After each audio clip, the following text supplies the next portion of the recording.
Lambton Board meeting for November 13th, 2019. As you call up, need to order, we have the first thing on the agenda is approval of the October 9th, 2019 Lambton Board minutes. Motion to approve. Second. Probably motion is second. Any questions? Hearing none, all in favor? I'm sorry. Public comments? We None. haven't got to that yet. We'll get there. So, yes, sir. Not yet, Mr. Miller. All right, let's take the motion again. All in favor? Aye. Any opposed? Say none. Thank you so much. The approval of the October 9th, 2019 Lambton Board minutes being approved. Now we have public comments. Do we have anyone here from the public who'd like to speak at this time? Okay. Anyone else? Yep, we've got a couple. Okay. And if you state your name, of course, and so we'll know who you are, please. Yes, my name is Michael Mealy. I'm Citrus Connection writer. I'm actually doing a lot of different things for Citrus Connection. Testing out primarily the Avail system. On the Avail My Stop app, when Reroute 2020 was implemented and we went to like the red line, blue line, yellow line, the app changed and now it keeps its selections between starting and stopping. I use it today and use it tomorrow. Whatever routes I selected yesterday, they're still selected.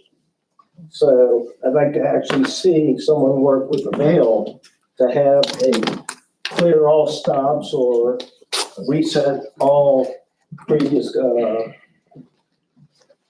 previous settings somewhere at the top of the screen when you first started. So if you want to start fresh for that day, you can do it without having to scroll all the way through and unselect all the routes that you might have been on or been checking on the previous day.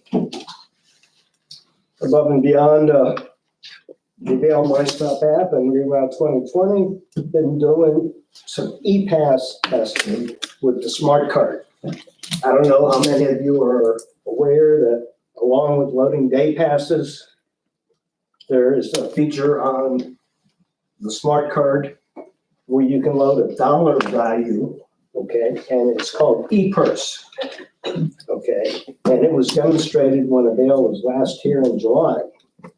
And basically it works as described, and tap it once, it'll take off one fare, tap it twice, it'll take off a second fare, tap it a third time on a third bus, and it becomes an upgraded all-day pass.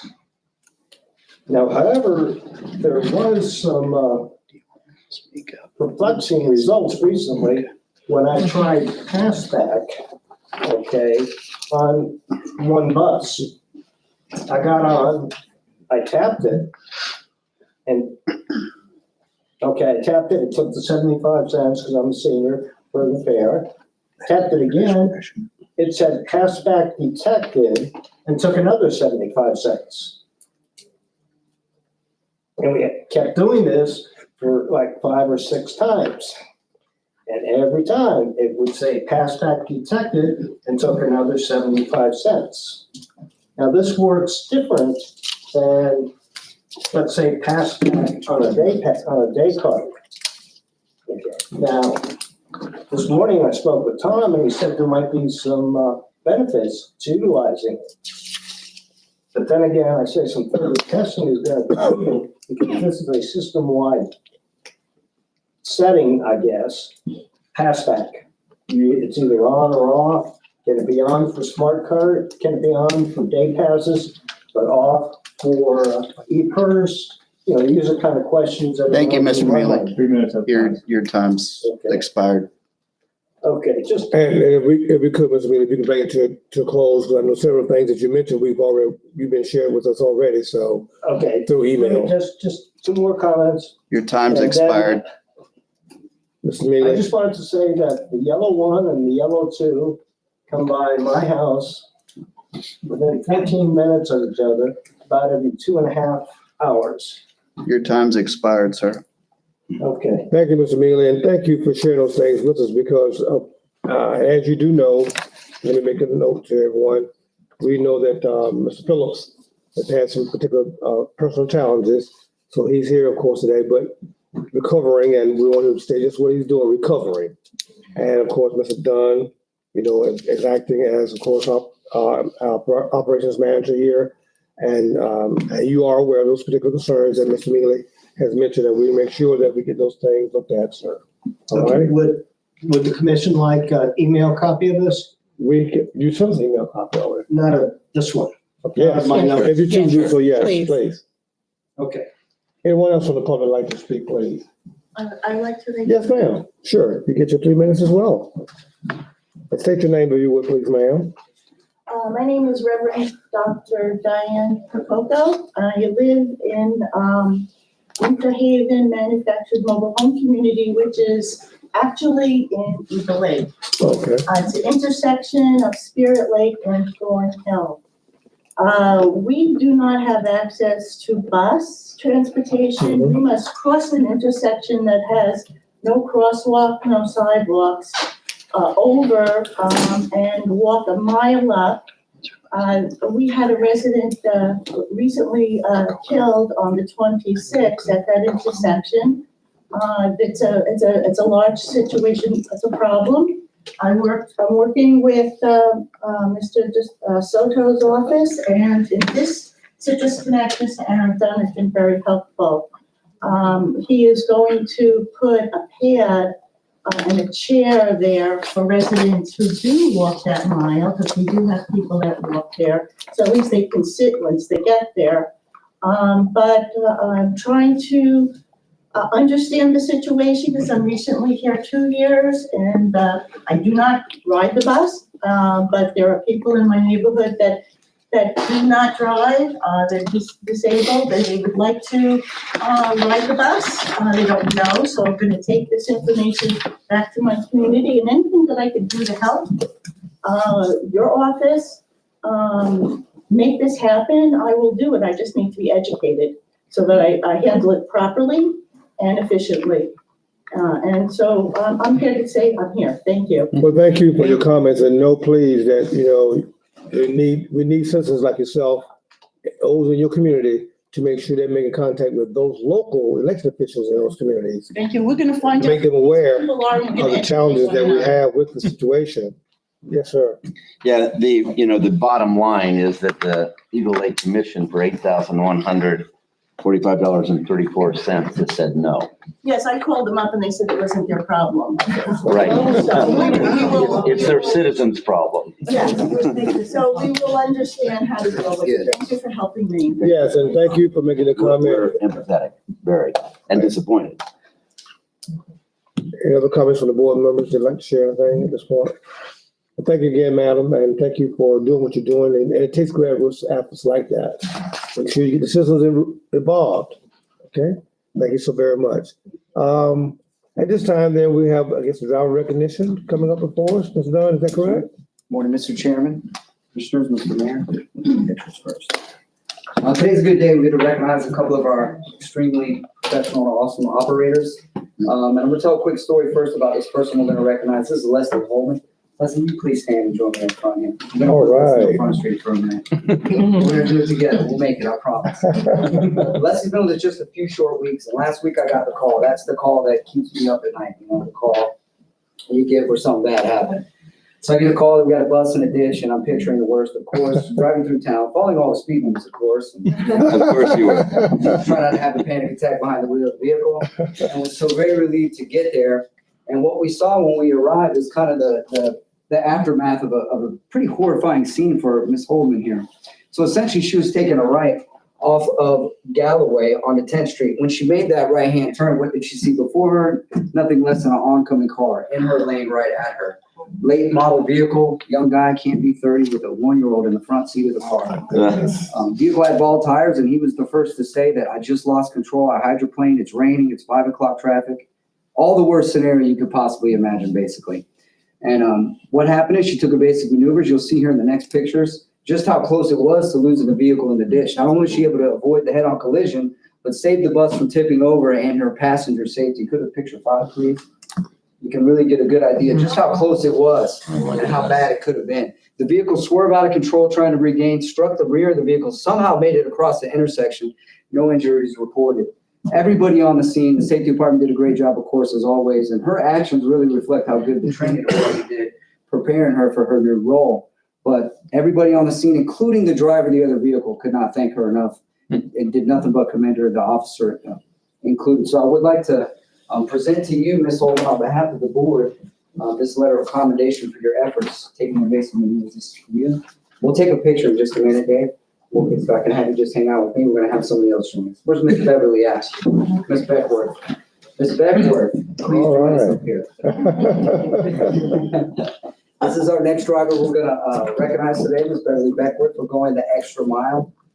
I have two kids in my house, a 16-year-old and a 10-year-old. One of my favorite games to play is I Heard What You Did Today, right? You guys ever play this as parents?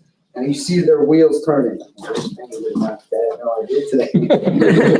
The opposite of that is what's true for Beverly. You know, we told Beverly, great job, and she kind of goes, well, which thing? Because it's just who Beverly is as a person. A unique blend of professionalism and compassion. And she was witnessed recently doing a very compassionate, professional thing for our passengers recently, going the extra mile to take care of their needs and still provide the best service possible. I want to recognize you for being a gem here at Citrus Connection and going that extra mile. Mr. Chairman, could you join us for a picture? Please? Sure. Yeah, let's hear it for him.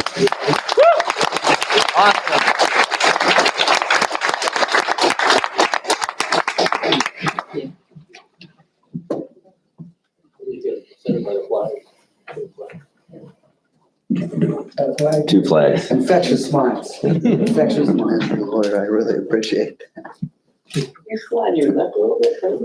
That left didn't go. Yeah. Over. There we go, right there. Weird, huh? Those are. Smile. Great job. I know when I got a call, Well, this is part of it. and sharing me about the incident there on West 10th and all, I thought, oh no. First thing I thought, no injuries, hopefully, come on, please, no injuries. And of course, the thankful God there's not. There were no injuries at all, and thank God for, the driver that took care of the situation right there. as well. So let's give them another round of applause. I don't give them much time off to join, so they got. I can see that. Exactly. Short and go, It's a driver shortage, so. black and go. Okay, we have several approvals that we need to take care of here on the finance. We're losing our quorum here very soon, so we go ahead and go down number 4, finance, Mr. Broussard. Good morning, board Good morning, members. Good morning, sir. The first item for finance is seeking board approval for grant application on behalf of the county. It will impact the fiscal year 2021 budget for just over 2 million. The match will be 50-50. And this is a normal recurring funding. We are seeking board approval. So moved. Give me a second. Second. Probably motion is second. Are there any questions? All in favor? Aye. Any opposed? Okay, that's first one. Okay, Mr. Broussard. The next item is to recommend board approval for an FDOT FTA grant for capital funding. We are looking at grant application for 234,000, which will be the 80-10-10 split, FTA, the district and FDOT. And it's to replace 2 paratransit vehicles, 24-foot cutaway. All right, we have the second one. Lamb-Ted 5310 Capital Funds Resolution 2003. So moved. Second. Probably motion is second. Any questions? All in favor? Aye. Any opposed? So move, Mr. Broussard, the third one there. The next item is to seek board approval to make certain amendments to the procurement manual. On October the 22nd, the FDOT did a comprehensive review under the concept of a triannual. It's basically to look at compliance matters, and they are recommending that we make certain changes to comply with the FDOT regulations. Additionally, we have complied with the FTA regulation. However, these regulations are more stringent. There is no budgetary impact, but we are required to comply in terms of more competitive bidding. It's basically housekeeping. Okay, do we have to make any changes? I skimmed through it. Yes, The procurement process? Yes, areas of modification are as follows. There are 5 areas. Micro purchases shall be reduced from 3,000 to 2,000 for bidding. Small purchases shall be reduced to procurement between 2,500 and 35,000. Previously, the level was 3,000 to 80,000. Seal bids shall be reduced from procurement of 80,000 to 35,000. And the product period shall be reduced from 72 hours to 36 hours. So it requires more competitive bidding. Okay. You have any questions on the board? You have a motion to approve? So moved. Second. Probably motion and second to approve the Office of Procurement and Contracts Policy Manual Amendment. All in favor? Aye. Any opposed? Seeing none, it's approved. Of course, our last one there, Mr. Prasad, Property. public disposal policy procedure. Again, this is a report from the review, and we have traditionally followed the FDA regulation for vehicle replacement, which requires that we either use the maximum life or the longevity of the asset. The FDOT now is requiring us to use the combination of both, the life expectancy and the age of the vehicle through documentation. There's no budgetary impact. We just have to make sure that the total life of the asset is exhausted. We do that. Mhm. We do that almost 200%. Well. Mhm. And again, it's housekeeping matters. Any other questions for Mr. Prasad regarding that particular item, board? We need a motion to approve. Move approval. Second. Probably motion and second that public disposal policy and procedures process be approved. All in favor? Aye. Aye. Any opposed? Seeing none is approved. Yes, sir, Mr. Legal. Yes, sir. Good morning, Good morning. Mr. Legal. So I'll work fast as well. This is essentially housekeeping as well, related to an easement agreement for a transit shelter that is required for development. And Lake Gibson easement. Yes, sir. Right? And the company is Lakeland Senior Living No. 3 LLC. So that's the development that's going in. Any questions about the easement agreement, board? Motion to approve. Second. Probably motion and second, all in favor? Aye. Any opposed? None. Seeing none, thank you so much, Mr. Darby. The only other thing I would say is, as long as everybody acknowledges you got my email about the evaluation, that will be Yes. presented. Sure, in December meeting. Perfect. In December meeting, is that correct? Yes, sir. Yes. I'm finished. We all did get that, right? Yes. Yep. I do have a question though, and it's a sidebar, but it has to do with the easement, that kind of easement situation that was mentioned, I think, when, the information was given by, I think, her name Reverend Just call me Diane. Diane.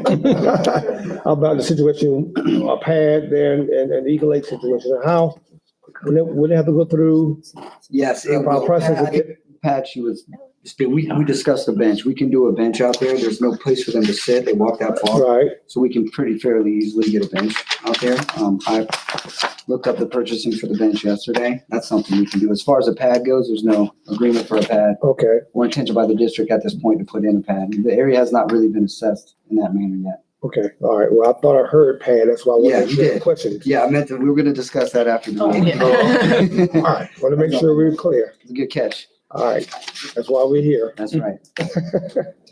Okay, number 6, drug and alcohol policy amendment. Marcy, good morning, how are you? Good morning. Morning. Mine's real quick.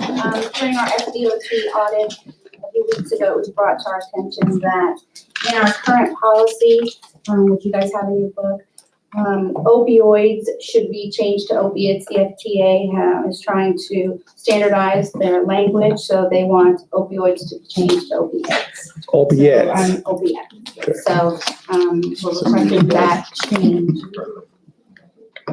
So moved. I blame the lawyers for that. So do we. What is the difference? Yeah, what is the difference between the two? There really is not a difference.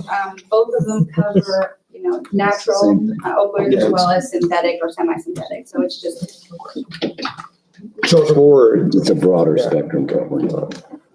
Okay, we heard the report that's come from Ms. Marcy about the change. I moved. Okay, motion. Second. Second. Okay, any additional questions for her about that change? I'm sorry. All in favor? Aye. Aye. Any opposed? And as approved. Thank you, Ms. Marcy. Okay, we're down to the report from you, Mr. Dunn. I see we did have those Yes, about the situation, but we had the guests to come in late. yeah, can we do, How do you want to do that? I'm gonna do after or offer them the ability to speak now, even though public comments is over? We can do it after you finish the report. Okay, awesome. I think you all have a copy of the executive director's calendar there, the month of October, and the ridership report. Standard, pretty much. There's a couple key points on the ridership report that I would like to highlight.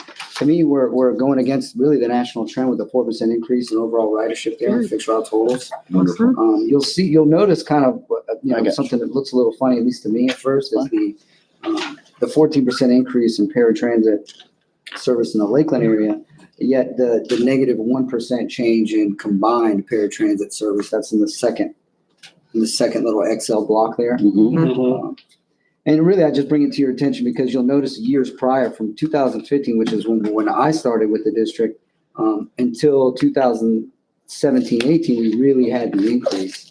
The difference of 500 trips there showing the decrease really is us kind of the new normal. But another factor contributing to this, with a 14% increase in the Lakeland area, only bringing a total of a negative 1% decrease, is really the not loss of trips, but the migration of you remember last year us having to meet the need for the nutrition centers. This is like 100 people a day, every day going there.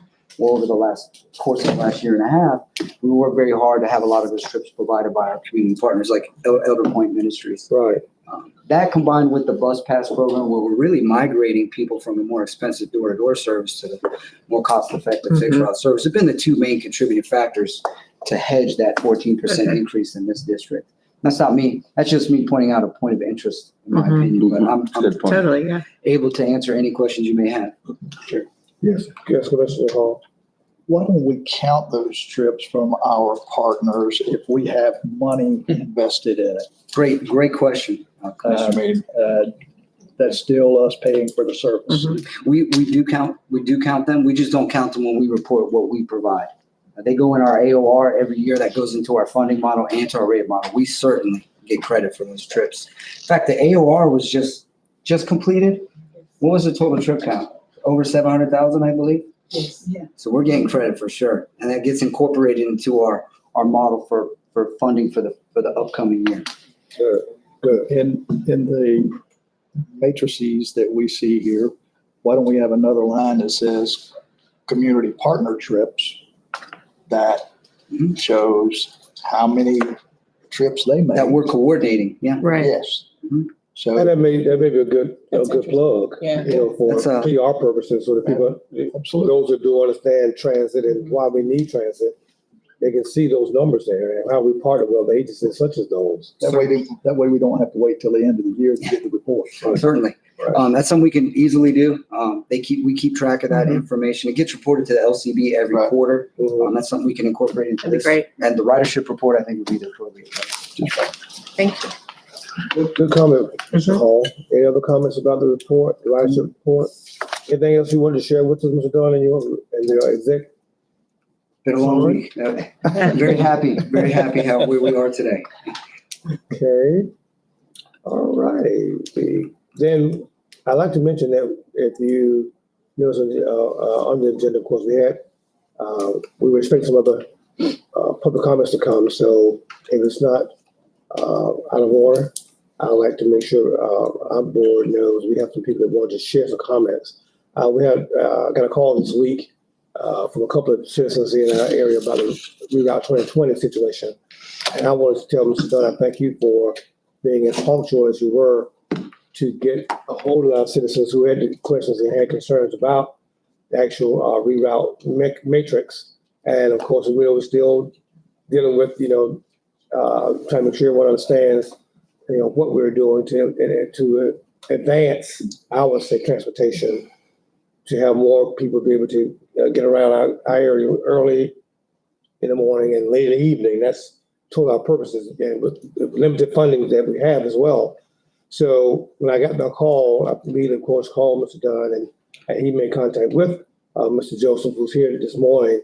And I think he wanted to share some thoughts with us about some things that he would like to share about the Reroute 2020 kind of program. Mr. Joseph, are you ready to share at this time?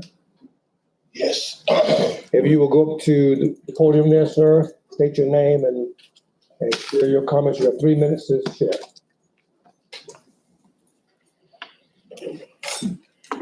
Are you speaking as well, Mr. Robinson? No. Okay. Thank you.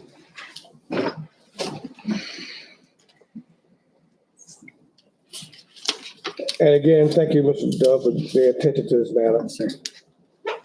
My name is Michael Joseph. I'm just a concerned citizen. I was on a bus route last Wednesday, and it took about a 2.5 hour wait. And I called into the bus station, and they told me that, I got there at 6:40. 6:40. They said the bus usually come at a certain time, and the bus wasn't there. And then when I spoke to the guy, it took him like 5 minutes to give me, the right answer. What time the bus was coming. I'm saying, if you're at the bus person, you're at the bus place, you're supposed to know what time it is. Instead of taking 5 minutes, that made me feel like you don't know what you're talking about. And then also I want the bus signs are nice and clear, and then over where it said neighborhood, over the bus sign, it's all molded and you can't even see it. And I don't think that's right. But I talked to Mr. Dunn yesterday, and he made everything perfectly clear. And I understand the new system on how it is. Everybody don't know exactly what the orange and the yellow and the blue and because you told the people that they wasn't going to change. And then all of a sudden they keep seeing all these different colors. Everybody's lost. And so he's going to make sure that Miss, what is her name? It's Miss Delicia. Miss Delicia is going to come out and explain everything to us. Okay?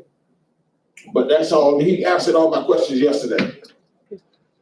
Okay, I had another person that was going to come, but she did not show up this morning. Okay, Mr. Joseph, thank you for your comments. And certainly we're here to make sure that not only you, but all understand the change. Of course, we did our best to make sure word got out prior to the change come October about the Reroute 2020 matrix. And I do know that we visited numerous places around this area, around Lambton, we would call our district area, to make sure the word was getting out. But of course, things do fall through the crack on occasion, but we'll make sure we get back to those particular areas who may have not gotten the word as explicit as maybe should have gotten it, and make sure they understand the actual scope of things now. Anything else you want to add, Mr. Dunn? I'm just very encouraged to have Mr. Joseph in the neighborhood that he's in. There's a couple factors that contributed to his experience and really the experience of the people in his community. One of which being the event coordinator before Mr. Joseph was on the schedule for the travel trainers to go and visit for several months before Reroute. And there was no follow-up. The community coordinator did not execute the planned travel training.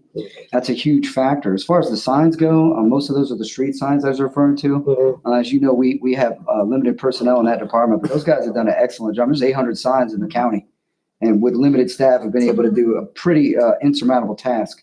So but still, all these are factors and that contributed to it. We have a plan in place to visit out there that we'll be confirming after this meeting, Mr. Chairman. Yeah, Mayor. If we're doing something like this in the future where the community coordinator doesn't help, do we have any kind of a catch basin for that to do round two and alert, we've got to have this happen? I would say that each situation is unique. To answer that question, it'd be hard to give you a one size fits all for that. What we kind of do is just stick with the terminal because the people riding the bus are at the terminal. Right. And we found that other avenues, you spend a lot of resources for not very much rate of return. And it's Yeah. very expensive. And I don't mean money wise, I mean time and energy to get 2 or 3 people and do onesies and twosies. You don't get anywhere. Commissioner Carter? Could we, through at least Lakeland, the Neighborhood Association Coalition is really, they meet quarterly, and those community do. leaders, I don't know that we did reroute. Did we do reroute in there? Yeah, they met with them.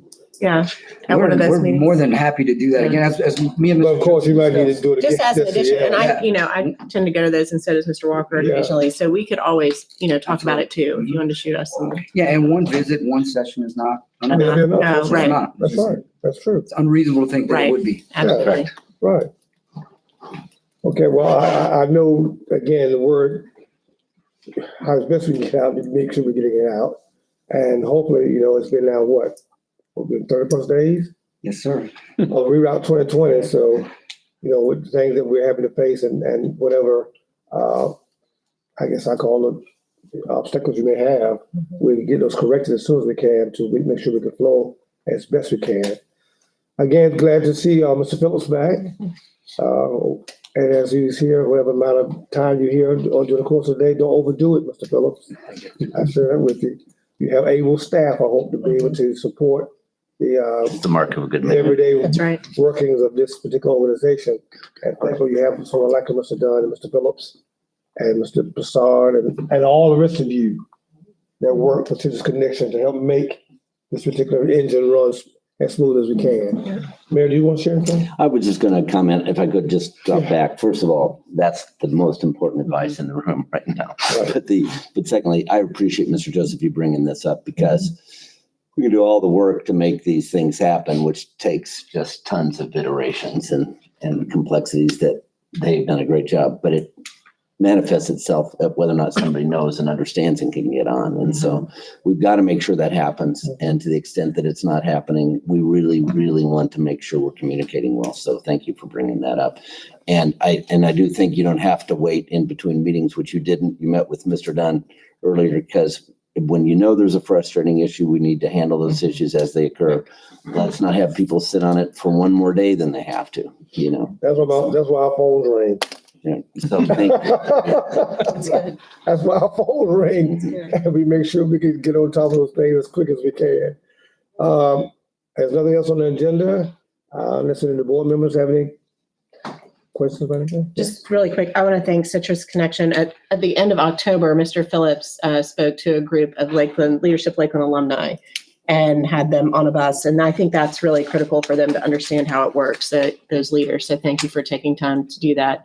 And just to commend the staff and Mr. Dunn for stepping in because it has been seamless, at least from our end, I think as board members, that you all are a well-oiled machine, no pun intended, that things seem to keep moving pretty well. So thank you all for stepping in. Thank you, Commissioner Carter. I have a question. Ms. Aaron, and I think it may be you as I'm not in order, let me know. About a month or so ago, we were trying to make sure you all got connected with the upcoming MLK parade at all coming up in January. It is not me, it would be Debbie. Ready. I want to make sure we kind of missed out on last year. I want to make sure we got it okay. All right, so it's all done. We were there last year. What happened? You were telling me something about having to get it. Oh, you trying to make sure you got it. Right. Okay, all right, gotcha. Okay. We're there. They haven't missed it yet. All right, good. All right. All right, we need a motion to dismiss. Motion to adjourn. Second. All right, motion second. We are adjourned. Thank you for coming, Disney. Thank you. Mayor, that's the one I was waiting on. So you kept looking at me like I wasn't gonna make that. Yeah, I second got motion. it. I made the motion.